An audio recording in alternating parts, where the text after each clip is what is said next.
you build on what you hope to accomplish this year? I think it does.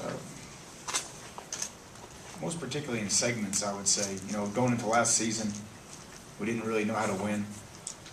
I think we learned how to win as the season went on, and to be honest with you, we won in a fashion that wasn't easy at times, and we started off 0-2, which had been kind of tradition around here for a long time, and instead of just folding, I think these guys hung in there, and the season kind of turned between Penn State and playing the MAC champions in Buffalo.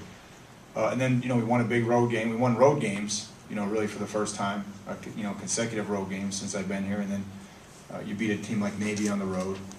And then you got a chance to be in the championship game on the last day of the season. And then, of course, you play a team like UCLA in a bowl game. So I think there's a lot of things that we can glean from that experience. And hopefully we're a different team going into this season. Al, do you,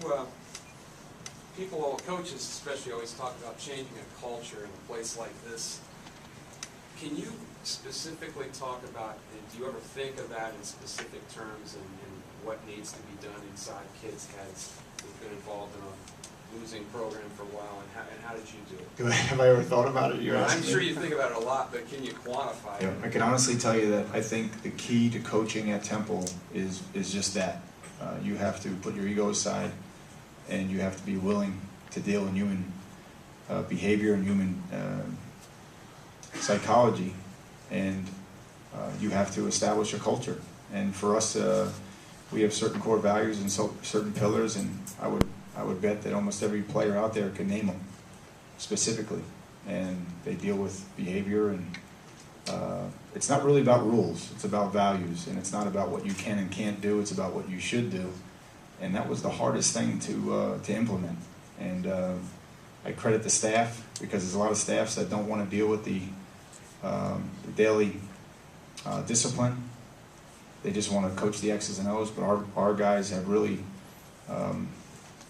bought in to the value of the education side. And I think that's what's the difference right now is the players have bought in at their level, the coaches. They have a great relationship. There's constant communication. There's trust. There's partnership. And I think when you do that, great things can happen. So hopefully we'll continue to build on that. Did your assistants have to be like 10 super mannies? Is it kind of like that? In the beginning? Yeah. Oh, that's man. what I mean. In the beginning, it was tough. And nothing was probably more, you know, physically. You know, I talked about the psychological effects of the first 2.5 years. You know, just physically, the toll it took on all of the coaches and me personally, but you know, mentally it was really hard. It was excruciating at times, and so I think all of us developed a mental toughness. I think we developed a bond and a love that you unless you go in the fire together like we did. And even now, when people say, "Is there pressure?" I you know, look, I believe in the process, and I believe in preparation, and I believe in having a strong foundation and core values, and I think those things alleviate pressure. Those things prepare you and alleviate pressure, but this isn't pressure. Having expectations of being a winning team or having a winning organization, that's not pressure. Pressure was 54 scholarships trying to go play Penn State and Clemson and Louisville, and then 63 scholarships and getting our face kicked in by Buffalo and everybody booing you and saying, what's wrong? And not realizing that we just got done playing a game with 22 freshmen. You know, that was pressure. That was tough. But this isn't pressure. This is exciting. I'm glad the stakes are higher now, and it's amazing that in really not even a full year, because at 0-2 everybody left the bandwagon. But really in 12 weeks we could go from a team where we were completely irrelevant to 12 weeks later everybody was complaining about being in a cold weather bowl game. So that's how quick the dynamic changed last year. So we're excited about it, though. I'm happy to be in a position where we're going to continue to fight to win MAC championships and go to bowl games, and that's what we want to build here. So let's go. Yes. When I talked to Chester on Tuesday over at your place, he said that, you know, I guess going back 2 years ago for the first quarter of the Penn State game, when Adam got hurt, and all of a sudden it was like, holy cow, I got to go in. You know, it was like he was not prepared, even though he was the backup quarterback. Then he talked about this summer, you know, watching film and doing everything he could to be prepared. Could you just talk about, not the physical aspect, but the mental aspect? You only had 1 year of high school football. You know, from that deer in the headlights guy 2 years ago, they had to go on against Penn State, and a kid that's here now. Yeah, I think what you're saying about Chester applies to our whole team, because we had a lot of guys that,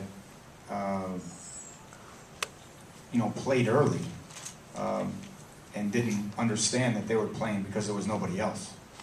And you know, they didn't. Now, if you come and you play for us, you've earned a spot, and you've competed, and you know, you understand the systems, and you can go in and execute. Those guys played, including Chester. They played before they were ready to play, and that's really tough when you have a quarterback. And to be honest with you, everybody says, you know, when you look at the NFL drafts, they say this quarterback was a bust, that quarterback was a bust. But the reality of it is, there's a whole movement in the NFL now of GMs and, you know, guys like Coach Parcells that they're not going to take a high quarterback draft choice. They'd rather get a 30-year-old Matt Hasselbeck or somebody like that, because that's how difficult that position is to play. And sometimes you can't reverse. You know, the 1 in 15 is the one who gets the best quarterback coming out of college. But that 1 in 15 team sometimes destroys that quarterback. And that very well could have been the case with Chester and a lot of those guys who were out there playing with no offensive line, no running game, no wide receivers, and just the habits that you develop in the imprint that it leaves on you is sometimes irreversible. So I credit him a lot, because he's really come a long way, and most particularly the last 6 months, he's really coming on strong. Coach, this is your 5th year now. Has that time flashed by before your eyes, or it seemed like it's been 10 years? What would you say? I'm going to have your haircut here pretty soon, Kevin. I can tell you. Yeah, it like I said last year, I mean, it was dog years for a while, you know, and but now you get to the point where you really enjoy the people that are in the building, and that everybody's on board with the cause. But it has gone by quickly, you know, and you always hear your parents or people say it goes by quickly. You know, over at the press conference today with Mayor Nutter, you know, Andy Talley, 26 years, you know, I still have the media guide from 1985 when they sent me a recruiting letter when I was at Red Bank Catholic, and Andy was on the cover of that. I sent it to him when I showed it to him one day. So it goes by quickly, and but man, would I trade this experience for anything? No way. I mean, this has been. I don't feel like there's a problem out there, whether it's administratively or football-wise, that we haven't solved. And obviously, when you take a risk like we've taken to come here, the rewards are great. And that's what I see right now is, in the end, resources and you know, crowds and all those things are nice. But the bottom line is when you can change, you know, human nature, human behavior, the way these kids have bought in, that's what's probably the most rewarding.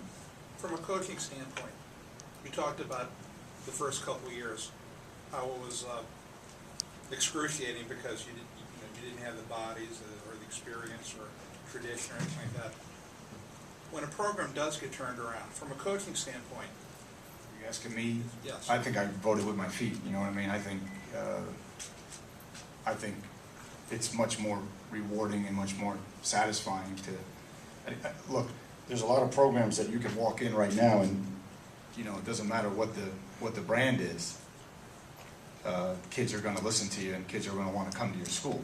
You know, there's some brand names out there, but to create a brand that doesn't exist, so to speak, to me, that's what the most rewarding is. And again, all the credit goes to the staff and the support that we've had from the athletic administration, and just that commitment to trying to get it turned has been pivotal. And to me, that's what's rewarding. I mean, really, if you read about business like I do, I read leadership in business. I mean, that's all they've done. Any of those guys, whether it's Southwest Airline or Apple Computers or turnaround Gerstner had at IBM, whatever the case may be, Jack Welch at GE, doesn't matter. They're all trailblazers, they're all pioneers. You don't really hear about somebody that's a success story because he dusted off, you know, the furniture.